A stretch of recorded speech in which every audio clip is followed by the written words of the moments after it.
Hello children, welcome back to English class.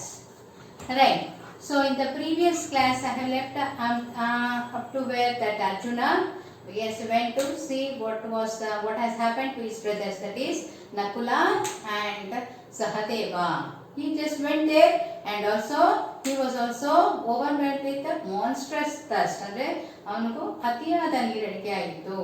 So he wanted to quench his thirst first. ಅವನ ನೀರಡಿಕೆಯನ್ನ ತಣಿಸ್ಕೊಂಡ್ಬಿಟ್ಟು ಆಮೇಲೆ ಯಾರು ಇದಕ್ಕೆ ಕಾರಣ ಅಂತ ಹೇಳಿ ನೋಡೋಣ ಅಂತ ಹೇಳಿ he also went and sat near the pool. When all of a sudden he touched, he also just heard that voice there. Okay, again the warning voice was heard there. Answer my questions before you drink the water. The voice that is you can't see any figureless, that this voice could be heard there. This pool is mine. If you disobey me, you will follow your brothers. So ಇದು ಈ ಸರೋವರ ನಂದು, ನನಗೆ ಸೇರಿದ್ದು. ನೀನು disobey ಅಂತ ಹೇಳಿದ್ರೆ, if you don't obey my orders, then you are also going to follow your brothers. ನಿನ್ನ ತಮ್ಮಂದ್ರು ಹೇಗೆ ಸತ್ಯ ಬಿದ್ದಿದ್ದಾರ ಹಾಗೆ ನೀನು ಕೂಡ ಸತ್ತು ಹೋಗ್ತೀಯಾ ಅಂತ ಹೇಳಿ ವಾರ್ನ್ ಮಾಡ್ತು. If you disobey me, you will follow your brothers. Arjuna became very angry. So, being a very skillful in archery, and no one is dare to come in front of Arjuna and also compete with him. And this heedless voice, that is the figureless voice, that is how come he is going to kill Arjuna. He got very angry. How come that a brave person like me, and how come you come and kill me? So, he felt very angry with the voice warning. He cried, who are you? Come and stand up to me and I will kill you. ಯಾರದು ಬಂದ್ಬಿಟ್ಟು ನಿಂತ್ಕೊ ಇಲ್ಲ ಎದುರುಗಡೆಗೆ, ನಾನಿನ್ನ ಕೊಂದಾಕ್ತೇನೆ ಅಂತ ಹೇಳ್ತಾನೆ. He shot sharp arrows in the direction of the voice. So he shot sharp arrows in the direction of the voice. He knew one skill that is known as ಶಬ್ದವೇದಿ. ಶಬ್ದವೇದಿ ಅಂದ್ರೆ ಯಾವ direction ಅಲ್ಲಿ voice ಬರ್ತಾ ಇರುತ್ತೆ ಆ direction ಗೆ ಬಾಣ ಮುಟ್ಬಿಟ್ಟು ಅದು ಯಾರು ಏನು ತೊಂದರೆ ಕೊಡ್ತಾ ಇರ್ತಾರೋ ಅಥವಾ ಯಾವುದೇ ಒಂದು ಅನಿಮಲ್ ಏನೇ ಒಂದು ಇರ್ಬೋದು ತೊಂದರೆ ಕೊಡ್ತಿರ್ತಾರೋ ಅವ್ರಿಗೆ ಹೋಗಿ ಬಾಣ ನಾಟುತ್ತೆ. ಆ ರೀತಿಯಾದಂತಹ ಒಂದು ವಿದ್ಯೆ he knew that skill that is known as Shabdavedhi. So he is just shooting the sharp arrows in the direction of the voice. The invisible being laughed in scorn and said, so invisible voice ಏನು ಹೇಳ್ತು, ಜೋರಾಗೆ ನಗಕ್ಕೆ ಶುರು ಮಾಡ್ತು ಅಂದ್ರೆ ಅಟ್ಟಹಾಸದಿಂದ. Scorn means that is ಅಟ್ಟಹಾಸದಿಂದ ನಗಕ್ಕೆ ಶುರು ಮಾಡ್ತು. Your arrows can't touch me. Arjuna wanted to destroy this unseen foe. Foe means enemy. Okay, so he wanted to destroy that foe. But first he had to quench his terrible thirst. ಆದ್ರೆ ಏನ್ ಮಾಡೋದು, ಸಿಕ್ಕಾಪಟ್ಟೆ ಬಾಯಾರಿಕೆ ಆಗ್ತಾ ಇದೆ, ಅದನ್ನ first ಬಾಯಾರಿಕೆ ನೀರಡಿಕೆನ ನೀಗಿಸ್ಕೊಂಡ್ಬಿಡ್ಬೇಕು ಅಂತ ಹೇಳಿ ಏನ್ ಮಾಡ್ದ. So he drank the water and also fell down dead. ಹೋಗಿದೆ ಏನ್ ಮಾಡಿದ್ದು ಅಂದ್ರೆ ಪೇಷನ್ಸೇ ಇಲ್ಲ ಯಾರಿಗೆ ಏನಾಗ್ತಾ ಇದೆ, ಮುಂದೆ ಏನಾಗ್ಬೋದು ಅನ್ನೋ ಒಂದು ಇದಿಲ್ಲ. ಬರೀ ತಮ್ಮ ಒಂದು ಶೌರ್ಯದ ಮೇಲೆ ಅದ್ರ ಮೇಲೆ ಮಾತ್ರ ನಂಬಿಕೆ ಆಯ್ತಾ. ನಮ್ಗೆ ಯಾರು ಏನು ಮಾಡ್ಲಿಕ್ಕೆ ಆಗಲ್ಲ ಅಂತ ಪೇಷನ್ಸ್ ಇಟ್ಕೊಂಡು ನೋಡಿದ್ರೆ ಅವಾಗ ಏನಾಗುತ್ತೆ, ಎಲ್ಲ ಒಂದು ಏನು ಸಿಚುಯೇಷನ್ ಎಲ್ಲ ಒಂದು ಸಂದರ್ಭನ ಕಾಮ್ ಆಗಿ ಸರಿಯಾಗಿ ಇಟ್ಕೊಂಡು ನೋಡಿದ್ರೆ then we are able to solve every problems. That was said by in the before in the previous this one starting lesson they have given words now. That is the meaning. Okay, so all the words are having some one meaning and that words are applicable to the all the four brothers here. Okay, right, 5 brothers here. Okay, right. Arjuna wanted to destroy this unseen foe, so he just drank the water and dead. Just he also felt drowsiness and fell dead there. After another anxious wait, ಇಲ್ಲಿ ನೋಡಿದ್ರೆ ಕುತೂಹಲದಿಂದ anxious ಕುತೂಹಲದಿಂದ ಕಾಯ್ತಾ ಇದ್ದಾರೆ. ಯಾರು ಇನ್ಯಾರಿದ್ದಾರೆ, Bima and Yudhishthira. That Yudhishthira is also known as Dharmaraya. Okay, if they were waiting for them to come, but here also this Arjuna also did not return. Yudhishthira turned to Bhima, dear brother, even Arjuna the great hero hasn't returned. Something terrible must have happened to our brothers. Please find them quickly. ಏನೋ ಆಗಿದೆ, so ಹೋಗ್ಬಿಟ್ಟು ನೋಡಿಕೊಂಡು ಬಾ, ಏನೋ ಭಯಂಕರದೇ ಆಗಿರ್ಬೇಕು. ಯಾಕೆಂದ್ರೆ ಕುಲ ಸಹದೇವ ಹೋದಾಗೂ ಈ ತರ ಆಯ್ತು, They are also not this one less in courage or this one skill or like that. But this one known for the Arjuna is known for his skillful in archery. Even he also did not return, means then something, some terrible might have happened. ಇನ್ನೇನೋ ಭಯಂಕರವಾದ್ದು, ಇನ್ಯಾವುದೋ ಭಯಂಕರವಾದ ಒಂದು ಶಕ್ತಿಯುತವಾದಂಥ ಇದರಿಂದನೇ ಏನೋ ಒಂದು ಆಪತ್ತಾಗಿರ್ಬೋದು, danger has come, ಅದಕ್ಕೋಸ್ಕರ ನೀನು ಹೋಗಿ ನೋಡು ಅಂತ ಹೇಳ್ತಾನೆ. ಭೀಮ ಹಾರಿಡ್ ಅವೇ ವಿತೌಟ್ ಅನದರ್ ವರ್ಡ್. ಅಣ್ಣ ಹೇಳಿದ್ದು ಒಂದು ಇದೆ ವಾಕ್ಯ, ಇನ್ನು ಪೂರೈಸೋದ್ರೊಳಗೇನೆ ಭೀಮ ಆಗ್ಲೇನೆ ಅಲೆ ಕಾಲ್ ಕಿತ್ತು ಹೋಗಿದ್ದ. Okay, right. Like Arjuna, Bhima also did not heed the warning, drank the water eagerly. Bhima ಕೇಳ್ತಿ ಅವನಿಗೂ ಕೂಡ ಸುಸ್ತಾಗ್ಬಿಟ್ಟಿತ್ತು. ಎಲ್ಲ ಜಿಂಕೆ ಹಿಂದೆ ಓಡಿ ಓಡಿ ಓಡಿ ಓಡಿ ಓಡಿ ಎಲ್ಲರಿಗೂ ಸುಸ್ತಾಗ್ಬಿಟ್ಟಿದ್ದ. So he also drank the water by heeding the voice. Okay, means that is not obeying or listening to the voice. He also went drinking. ನೋಡಿ, ಮೈಯಲ್ಲಿ ಬಲ ಇದ್ರೇನು, ತಲೆಯಲ್ಲಿ ಬುದ್ಧಿ ಬೇಕಲ್ವಾ, ರೈಟ್. ಸೊ ಇಲ್ಲೆಲ್ಲ ಹೀಗೆ ಸತ್ ಬಿದ್ದಿದ್ದಾರೆ ಅಂದರೆ ಏನೋ ಇರಬೇಕು ಅಂತೇಳಿ ಥಿಂಕ್ ಮಾಡಿದಿದ್ರೆ ಅವ್ನು ಸಾಯ್ತಾ ಇರಲಿಲ್ಲ.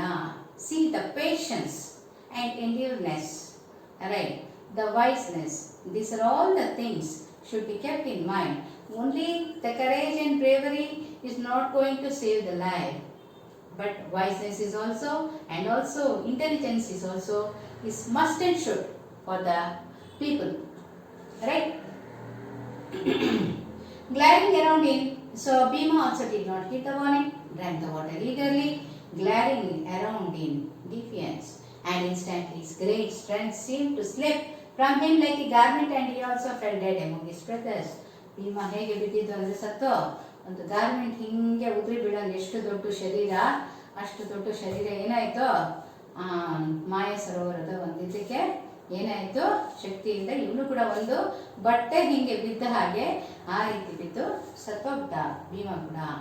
ಪಜಲ್ಡ್ ಆ್ಯಂಡ್ ವರಿಡ್, ಪಜಲ್ಡ್ ಮೀನ್ಸ್ ತುಂಬ ಗೊಂದಲ ಉಂಟಾಗ್ಬಿಡ್ತು, ಯಾವ ಶಕ್ತಿನಪ್ಪ ಈ ಥರ ಮಾಡ್ತಾ ಇದೆ.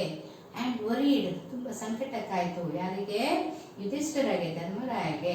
That is brothers had not return. Yudhishthira himself proceeded in the direction his brothers had taken.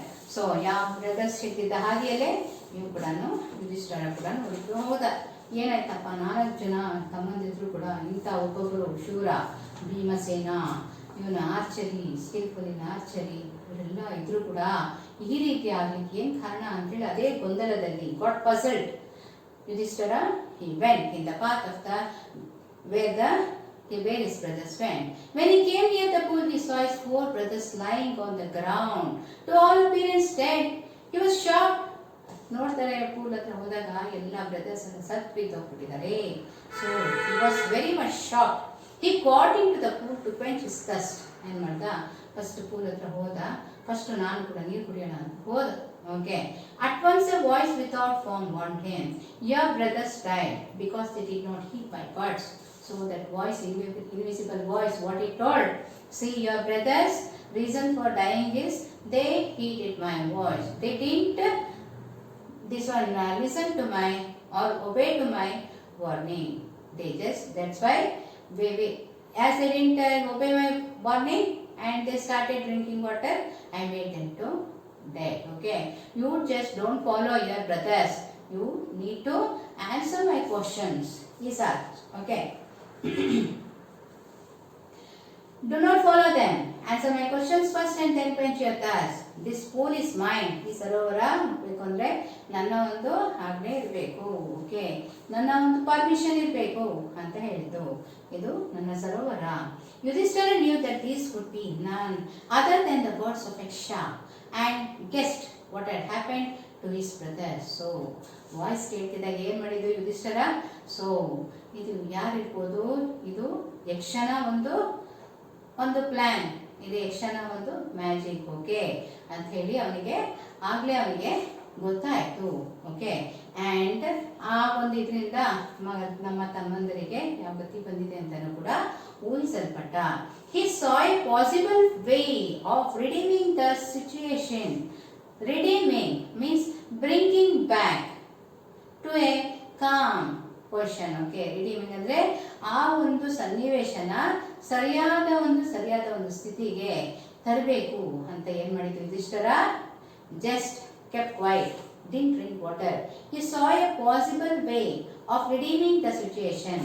ಆ ಒಂದು ಸಂದರ್ಭವನ್ನ ತಿಳಿಗೊಳಿಸುವುದು ಹೇಗೆ ಅಂತ ಯೋಚನೆ ಮಾಡಿದ. Okay, this is the very wise thinking of the person.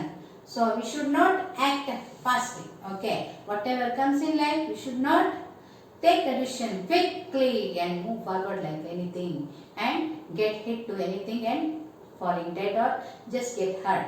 Okay, so we have to think about the situation. Alright. Please, he said to the bodiless voice, please ask your questions.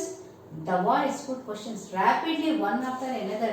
ಯಾವಾಗ ಪ್ರಶ್ನೆಯನ್ನು ಕೇಳು ಅಂತ ಹೇಳ್ತಿದ್ದಾಗೆ voice ಕೇಳಕ್ ಶುರು ಮಾಡ್ತು ಒಂದೊಂದೇ ಪ್ರಶ್ನೆಯನ್ನ. It asked, what makes sun shine every day? Yudhishthira replied, the power of God. Power of God. Power means Shakti. You need to write there. Power means Shakti. Okay. ದೇವರ ಶಕ್ತಿ ಈ ಒಂದು ಇದಕ್ಕೆ ಸಣ್ಣ ಬೆಳಗ್ಲಿಕ್ಕೆ ಸಾಧ್ಯ ಆಗ್ತಾ ಇದೆ ಅಂತ ಹೇಳ್ತಾನೆ. He is the reason. What rescues man in danger? So ಯಾರು ಆಪತ್ಕಾಲದಲ್ಲಿ ಮಾನವನ ಸಹಾಯಕ್ಕೆ ಬರೋರು ಯಾರು ಅಂತ ಹೇಳಿದಾಗ ಯುಧಿಷ್ಠಿರ ಕ್ವಿಕ್ಲಿ ಆನ್ಸರ್ಡ್, ಕರೇಜ್. ಅವನಲ್ಲಿರ್ತಕ್ಕಂತಹ ಧೈರ್ಯ ಇದೆಲ್ಲ ಅದು ಅವನಿಗೆ ಬಚಾವ್ ಮಾಡುತ್ತೆ ಯಾವುದೇ ಒಂದು ಎಂತ ತುಂಬಾ ಡೇಂಜರಸ್ ಸಿಚುಯೇಷನ್ ಇಂದ ಅಂತ ಹೇಳಿ. ನಮ್ಗೆ ಏನೇ ಒಂದು ಆಪತ್ಕಾಲ ಬಂದಾಗ ಅವನಲ್ಲಿ ಧೈರ್ಯ ಇದ್ರೆ ಅವಾಗ ಏನಾಗುತ್ತೆ, ಅವನು ಬಚಾವಾಗಿ ಬರ್ಬೋದು. ಫಾರ್ ಎಕ್ಸಾಂಪಲ್, ಒಂದು ಹುಲಿ ಬಂತು, ಅಯ್ಯಪ್ಪ ನನ್ನಲ್ಲಿ ಶಕ್ತಿ ಇಲ್ಲ ಅಂತೇಳಿ ಬಾತಲೆ ತಿನ್ನು ಅಂತ ಹೇಳ್ಬಿಟ್ರೆ ಅದು ಬಂದಿದೆ ಆರಾಮಾಗಿ ತಿನ್ಕೊಂಡು ಹೋಗುತ್ತೆ.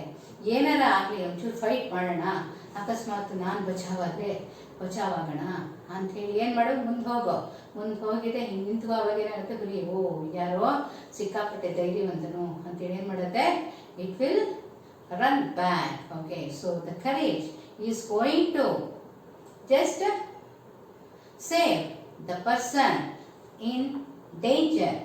Yudhishthira quickly answered, okay, what is more nobly sustaining than the earth? Okay, means sustaining, nobly sustaining, ಎಲ್ಲ ಒಂದು ಕಷ್ಟಗಳನ್ನು ಎಲ್ಲದನ್ನು ತನ್ನ ಒಂದು ಇದರಲ್ಲಿ ಹಾಕೊಳ್ಳುತ್ತಲ್ಲ. ಮೀನ್ಸ್ ಜೆಂಟ್ಲಿ ಸಪೋರ್ಟಿಂಗ್, ಮೀನ್ಸ್ ನಾವು ಏನೇ ತಪ್ಪು ಮಾಡಿದ್ರು ಕೂಡ ಯಾರು ನಮ್ಮನ್ನ ಸಹಿಸ್ಕೊಂಡು ಹೋಗ್ತಾರೆ ಅಂತ ಹೇಳಿದಾಗ Yudhishthira said, the mother who brings up children. So ತಾಯಿ ಮಕ್ಕಳು ಏನೇ ತಪ್ಪು ಮಾಡಿದ್ರು ಕೂಡ ಅದನ್ನ ತನ್ನ ಹೊಟ್ಟೆಯಲ್ಲಿ ಇಟ್ಕೊಂಡು ಮಕ್ಕಳನ್ನ ಕ್ಷಮಿಸ್ತಾಳೆ ಅನ್ನೋದನ್ನ ಉತ್ತರ ಕೊಡ್ತಾನೆ Yudhishthira. So let me continue in the next class, children. Bye bye.